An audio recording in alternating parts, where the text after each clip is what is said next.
Autopsie d'un trade, volume 2. Si t'as pas vu le premier, je te le mets directement ici.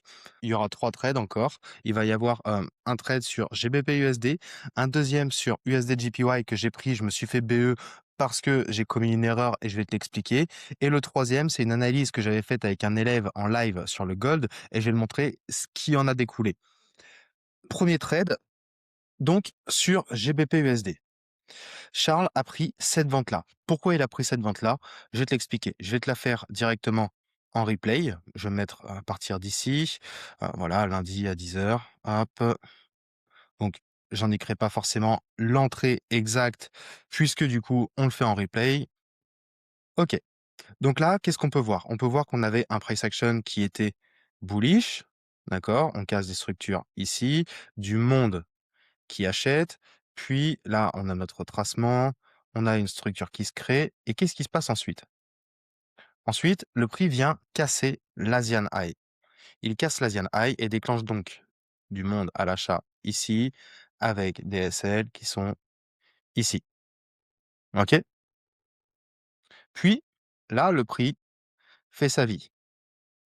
Il fait sa vie. Si tu regardes, c'est relativement long. Il crée pas de belles structures. Il crée juste un momentum bullish. D'accord? Il crée un momentum bullish.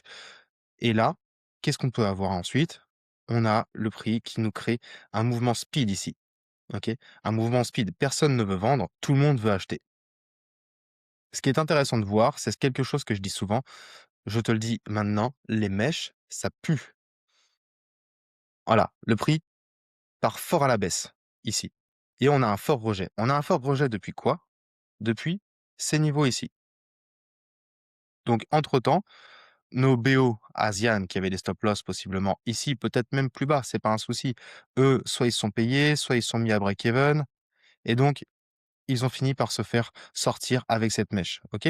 Donc on n'a plus personne qui achète, mais on a une forte réaction dans l'OB qui avait créé la cassure de structure. Qu'est-ce que ça veut dire? Ça veut dire que là, ici, il y a une forte intention acheteuse. Du monde veut acheter là-dedans. Les mèches, c'est solide, ça rejette, c'est puissant. Et que fait le prix ensuite? Le prix vient nous créer un sommet. Donc depuis ce trap ici, il nous crée un sommet, revient dans la mèche et tu vois que là, il a créé un petit ralentissement, boum! On a quoi? On a une cassure de structure à la hausse depuis quoi? Depuis ce trap et donc là, du monde achète. Donc Charles a décidé de passer en M1 à ce moment-là et qu'est-ce qu'on a?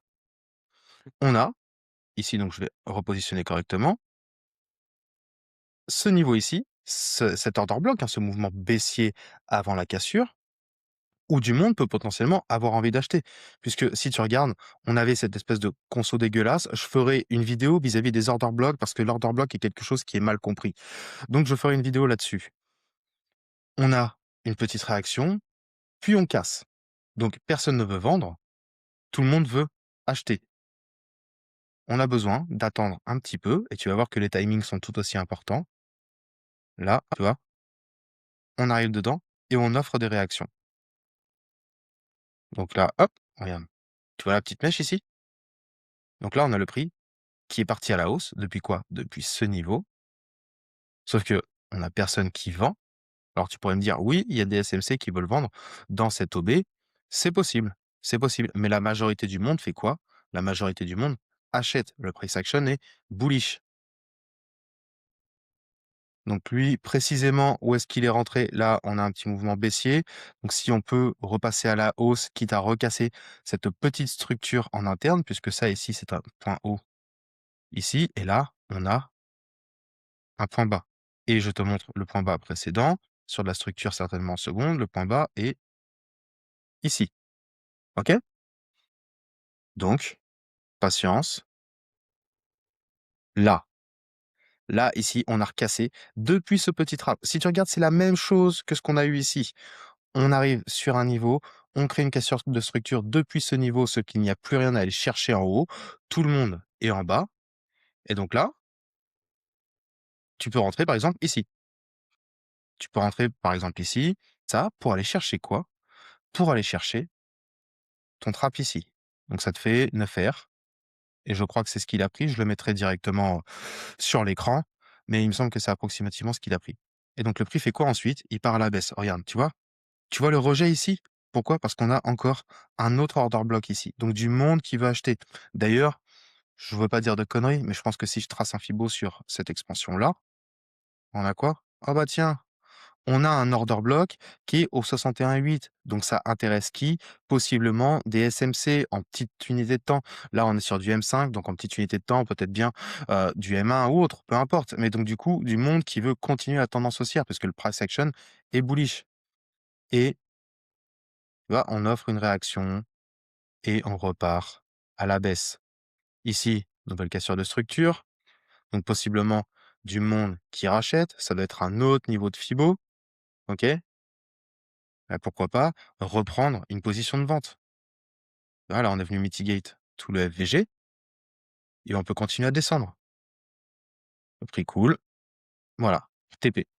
Donc là, c'est un trade à approximativement 9 R. Donc ça, c'était pour le premier trade. Le deuxième, c'est sur USD-JPY. Je me suis salement fait BE dessus parce que j'ai perdu patience, tout simplement. Quand tu as un prix qui vient plusieurs fois dans ton niveau, qui vient te fatiguer mentalement, l'idéal, c'est de quitter les graphiques, de ne pas rester dessus. Tu joues pas ta vie sur un trade. Mais là, j'ai été, j'ai été un petit peu trop obnubilé par l'écran et donc du coup, j'ai pris une décision qui n'était plus rationnelle et purement émotionnelle. Si tu regardes au niveau du price action, qu'est-ce qu'on a? Tu vois d'ailleurs qu'on avait un magnifique niveau, de support ici là, qui s'est fait éclater, OK? Là, le prix, il est venu déchirer tout le monde et la seule chose qu'on a, finalement, ce sont peut-être des BO qui sont rentrés ici, mais ça s'arrête là, rien de flagrant. Donc là, dans l'immédiat, on n'a rien à faire. Tu rien à faire quand tu vois ça. Là, tu vois un price action qui est comme ça, c'est OK, bah, je laisse le prix dérouler et donc du coup, j'ai laissé le prix dérouler et en fin de session d'Asian, tu vois que le prix est monté en flèche pour offrir une réaction sur quoi? Sur l'OB, le plus visible d'ailleurs, hein, qui est à l'origine de la cassure. D'accord? Cet order block-là, ce mouvement haussier avant tout un price action bearish, on revient dedans, on offre une réaction. Et entre-temps, qu'est-ce qu'on a fait? On a été bearish et tu vois qu'on a un comportement haussier. Donc il y a un truc que tu sais pas, c'est est-ce qu'il y a du monde qui veut acheter? Là, quand tu vois les réactions, on part à la baisse, rien du tout. Donc, si on n'a pas de réaction d'acheteur, il n'y a pas forcément d'intérêt de prendre un achat si on les casse le niveau. Il n'y a pas forcément d'intérêt. Sinon, si tu vois pas la liquidité, c'est sûrement que la liquidité, c'est toi. On a potentiellement là cet OB dans lequel on casse, mais au moment où j'ai regardé le graphique, j'en savais absolument rien. Donc, il faut juste être patient. Et là, tu vois que le prix, quand il arrive directement sur cet OB, il offre une réaction. D'accord? Tu vois qu'on réagit. On offre des réactions sur l'order block. Puis là, hop, l'order block est pété. T'es OK? On a cet OB qui est cassé, le prix continue sa vie. Mais par contre, ceux qui achetaient là-dedans, qu'est-ce qu'ils veulent faire? Eh bien, ils vont vouloir potentiellement vendre dans ces niveaux. L'order block qui a créé la cassure, ils reviennent dedans. Et d'ailleurs, je ferai vraiment une vidéo sur les order blocks, mais l'OB, tu peux considérer tout ce bloc-là. Tu vois que tout est mitigate à l'intérieur. Donc, tu peux considérer tout ce niveau. Moi, je vais juste le raffiner un petit peu pour le rendre plus agréable à voir. Donc, on sait que là, ici, voilà, tous ceux qui voulaient acheter sont morts. Plus d'acheteurs. On a des vendeurs en position ici, vu la réaction. On casse la structure donc du monde qui continue à vouloir vendre et personne ne veut acheter. Donc là, c'est le bon moment pour vouloir prendre un achat. Mais je ne sais pas si j'ai du monde qui vend directement en face de moi. Donc, j'attends. J'attends, je patiente. OK. Tu vois la réaction ici? Et je n'ai pas d'acheteur. Je n'ai pas d'acheteur parce que ta structure, elle est où? Ton point haut est là, ton point bas est là. Tu as de la structure en interne ici avec un order block. On a une réaction dessus, du monde qui vend, mais personne n'achète. Donc, moi, j'ai pris l'achat dans ces niveaux-là, ici, c'est si le prix arrive dessus, je suis intéressé et d'ailleurs, je reste en M5, mais regarde le comportement du prix, tu vois? Là, ici, on commence à rejeter. On rejette dans quoi? Là, ici, c'est un petit order block. Tu vois? Ça réagit doucement, puis paf, on arrive dedans. On arrive dedans, hem, je ne sais plus précisément où j'ai exécuté. On va dire que j'ai exécuté au plus haut de l'OB parce que comme j'exécute au marché, j'ai pas la cotation précise en tête. Mais donc j'ai pris cet achat-là pour aller chercher quoi? Eh bien, quelle est mon histoire de base? Les vendeurs, ils sont là. Les vendeurs, ils sont ici. Donc tu vois, approximativement 16 R. Donc ça, c'est le trade que j'ai pris. Et donc tu vois que le prix part bien. Et là où j'ai commis une erreur, c'est que le prix, donc le trade, il a quand même été pris, à 13 h. Regarde ce qu'il fait. Il revient dedans, donc il conforte des vendeurs. Pas de souci, je me mets pas à break-even puisque mon trap est confirmé, j'ai bien du monde qui vend là-dedans et là, hop, donc il m'a travaillé, hein. Tu vois? Je l'ai pris à 13 h, à 15 h, il commence à partir. OK, là et là, quand le prix est venu casser ce point haut ici, alors qu'on est toujours dans mon trap, j'ai décidé de me mettre à BE. OK, donc on stop ici. Je te laisse deviner ce qui se passe ensuite pour que je te dise que j'ai pris un BE. Voilà, BE et donc là, je vais faire dérouler le prix et regarde, ça, c'est intéressant. Si je prolonge cet OB, ce niveau, que fait le prix? Il arrive et boum, il offre une réaction. On a du monde qui vend dedans. On a du monde. Et on prolonge et on prolonge et regarde. Si on casse ces niveaux-là, toujours plus de vendeurs à rentrer. Là, ça veut pas dire que le prix va le faire, hein. OK, on est toujours dans notre trap. Ça, c'est pendant l'Asian. Donc, de toute façon, je dors. Et un nouvelle cassure de structure à la baisse. Super. Ça veut dire quoi? Ça veut dire qu'on a du monde qui vend encore là-dedans. Il y a du monde qui vend. Et là, je vais accélérer un petit peu. Voilà, c'est saisi. Et donc maintenant, voilà. Une fois qu'on a saisi les liquidités, boum, on peut repartir à la baisse. Quand j'ai pris ce trade-là, je sais que tu pourrais te dire: «Ah mais Malo, t'as pas peur des equals?» Et je vais faire un petit rappel sur comment fonctionnent les traders d'equal. Ils vont se positionner. Donc là, on a d'ailleurs un niveau de support qui s'est créé, hein. Mais les equals, c'est on va avoir ça, ça, là, ici, tu vois qu'on n'a pas de cassure de structure. Là, on pourrait dire, c'est quoi? C'est triple, triple bottom. On a cassé la structure. OK. Là, c'est aussi la raison pour laquelle je me suis mis à BE. Là, on a des traders d'equal qui vont rentrer ici, avec des stop loss, sous les lows. Donc, de la liquidité sous mon cul. Ce qui fait que je me suis placé à BE, le premium BE, avant de partir. Mais c'est pas grave parce que ça fait partie du jeu. Et le dernier trade va être sur le gold. Donc, ce trade-là, c'est un trade potentiellement à 5-6 R. C'est pas forcément le RR qui est intéressant, c'est le narratif qui va avec et de comprendre quand tu as besoin d'intervenir et quand il vaut mieux t'abstenir d'intervenir. Si je me mets en replay avant, OK? Je me mets en replay avant tout ça, je supprime tous les dessins, voilà. Qu'est-ce que le prix a fait? Le prix s'est juste contenté de couler. Il a coulé, coulé, coulé, sans créer de réelle structure. Tout va bien. On a quoi? On a éventuellement ça. Là, on a du bruit. Le prix coule. Il nous crée des structures légères, mais rien de flagrant. OK? Rien de flagrant. Par contre, en réalité, si on regarde, il nous crée quoi? Je vais le faire avec des lignes. Hop, ça. Il nous crée un merveilleux build-up, un merveilleux canal. Et donc, quant à ce cas de figure-là, t'en occupes pas. T'en occupes pas. Laisse le prix faire. T'as rien à faire là-dedans à part t'épuiser mentalement. Si tu veux vraiment trader les liquidités, là-dedans, les liquidités se créent. Tu aucun intérêt à intervenir là-dedans. Tu as besoin que le prix sorte violemment pour induire du monde. Et donc là, qu'est-ce qui se passe? Boum, OK? Là, on est sorti du canal. Là, on a créé de l'envie et l'envie, c'est quoi? C'est potentiellement du monde qui peut vouloir vendre à l'intérieur et à côté de ça, rien.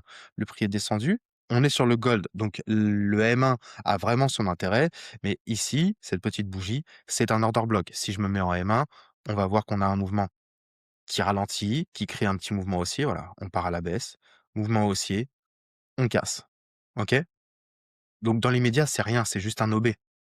Par contre, quand le prix revient dedans, regarde, qu'est-ce qu'il fait? Tu vois qu'il offre des réactions, il ralentit, puis il casse. Si je me mets en M5, regarde, regarde cet OB qui s'est dessiné ici. Puisque là, si je mets la bougie suivante, voilà, tu vois? On a un OB qui s'est dessiné. Donc ça veut dire quoi? C'est-à-dire que potentiellement, peut-être du monde en SMC qui va vouloir acheter ici, parce qu'on a un order block qui a créé un shosh M1 et peut-être du monde qui veut vendre ici. Pourquoi? Parce que on a pété le build-up à la baisse, sortie de canal baissier, il y a toujours, en chartisme, c'est quoi? C'est vouloir vendre, sur le pullback, du build-up, enfin ce genre de choses. Donc, on va attendre. Regarde, tu vois le prix, ce qu'il a fait? Il est monté, fort rejet. Donc là, on peut confirmer qu'on a du monde qui vend. Parce qu'on n'a pas une mèche de rejet sans raison. On a une mèche de rejet parce qu'il y a des ordres qui sont déclenchés. Là, là, on a des vendeurs. Et si on a des vendeurs, il faut attendre qu'on ait des acheteurs de placer. Te précipite pas. Si on a eu un premier choche, qu'est-ce qui va se passer? Tu risques de te faire liquider alors qu'il y a aucun intérêt de se placer pour l'instant. Là où ça devient intéressant, c'est quand on a du monde des 2 côtés. Ah, là, c'est plus intéressant. Tu vois? Le prix qui est parti à la baisse, qui rejette depuis ce petit order block.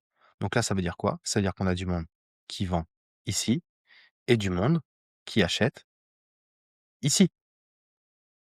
Donc on patiente. On patiente, il y a aucun intérêt à intervenir alors qu'on sait qu'on a l'argent des 2 côtés. Là, ici, rien. Hop, cassure de structure en interne, donc du monde qui continue à acheter, ça fait peut-être 2 fois plus de liquidité, 2 fois plus d'acheteurs à l'intérieur. Et là, hop, continue à réagir. Donc là, tu vois bien que le prix, il est entre deux niveaux, des vendeurs et des acheteurs. Boum, c'est saisi. OK? C'est saisi. Alors après, il y a plein de façons d'exécuter. Là, moi, je vais te le tracer, le plus simplement du monde. On est dans nos niveaux, on va attendre d'avoir vraiment une bougie qui part à la hausse. Là, tu vois, ça mèche, il y a rien d'intéressant. OK, on revient plus profondément, pas besoin de s'exciter. OK, là, tu vois cette bougie qui part à la hausse? Là, c'est intéressant. Là, ça peut être intéressant. Alors, je vais le tracer comme ça, je vais pas aller sur le M1 ni quoi que ce soit. On va dire qu'on est rentré ici, stop loss là et on va chercher quoi? La liquidité à l'opposé. Donc là, ça fait un petit 4 R parce qu'on n'a pas cherché à raffiner quoi que ce soit. Il fait sa vie, on revient un peu dedans. Là, OK. Donc on continue et tu vas voir que c'est pas moi qui le dis, c'est le prix. Là, il y a du monde qui est rentré à l'achat. Il y a sûrement du monde qui est rentré à l'achat. Mais on a du monde en vente et on a liquidé des acheteurs. Donc si on n'a plus d'acheteurs dans l'immédiat, qu'il y a des nouveaux acheteurs qui se positionnent, mais qu'on a des vendeurs en face, pas de stress. Et regarde ce qui se passe. Ah, OK, toujours des petites réactions. D'ailleurs, il prend son temps, hein, à ce moment-là. Là, on est en train de faire rentrer du monde. Il y a encore du monde qui rentre en vente. Ça vend, ça vend, ça vend là-dedans. Là, il y a des ordres qui se déclenchent, ça s'active, ça s'active. Et le prix nous fait quoi ensuite? On va attendre un tout petit peu. OK. Boum! Ça y est, plus aucun vendeur. Donc là, on a à nouveau du monde qui veut acheter. On a du monde qui veut acheter. Donc nous, on a pris ce trade-là et on est très bien avec, mais il n'y a pas besoin d'aller chercher plus haut. Regarde comment on est venu saisir rapidement. On est venu saisir rapidement, des gens veulent acheter. Là, on a un choc majeur, tout le monde le voit, tout le monde se dit: «Ça y est, ça repart bullish». Bah non les gars, ça repart pas bullish maintenant. Regarde, c'est parce que c'est toujours les mêmes conneries, excuse-moi du terme. Tous ceux qui voulaient vendre là-dedans, se font péter et veulent donc acheter possiblement dans ce mouvement baissier qui casse. On part à la baisse. Et donc là, tous ceux qui voulaient acheter là-dedans, quel est le niveau qui a créé la cassure de structure? C'est cet order block qui est à l'origine du mouvement baissier qui a cassé. Bah, regarde, regarde les vendeurs se positionner. Et ça, c'est du bonus. Regarde les vendeurs se positionner. Alors, c'est l'Asian, on dort, hein, mais là, ça y est, tu vois? Plus de stop, plus de vendeurs, que des acheteurs à nouveau. Bah, regarde le prix.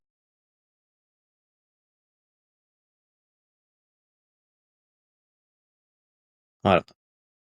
Là, tu as pu voir le BE que j'ai pu prendre, un trade qu'un élève a pu prendre, un autre trade qu'on a analysé avant que ça se passe avec un élève. Je te rappelle, le premier épisode est déjà sorti depuis une semaine. Là, c'est l'épisode 2. Et si tu veux comprendre comment fonctionne ce style de trading, comment fonctionnent les liquidités, j'ai créé une petite formation que je t'offre. Le lien est directement en description. Et si tu veux aller plus loin, tu peux aussi réserver un appel avec moi pour qu'on puisse voir tous les deux si ça fit et si je peux t'aider à avoir cette compréhension de marché.